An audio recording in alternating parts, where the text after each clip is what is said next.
Hi there, partner. Name's Connor from up north. I have the biggest farm in my region, livestock and a darn tootin' cornfield. Is that so? Name's Martin. I have the biggest farm in the South. And livestock too. Alright, the question is, which came first, the chicken or the egg?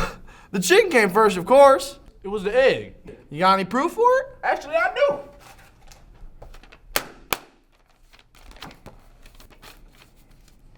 Right here. The chicken had to evolve from its ancestors and to be put in the egg. Before the chicken egg was created, the egg is how the chicken continues life. The chicken had to evolve, but had to evolve to lay the egg. Before that, the chicken made like any other animals. Therefore, people heard of a chicken before they ever heard of a chicken egg. You're wrong, but the egg had to be laid before the chicken was created. It's just simple common sense. The chicken can't just be born like a mammal. It has to be in the egg first. That's silly. The chicken came first. The egg came first. You know the chicken came first. Chicken! The egg came first. Chicken! The egg! Chicken! The egg came first.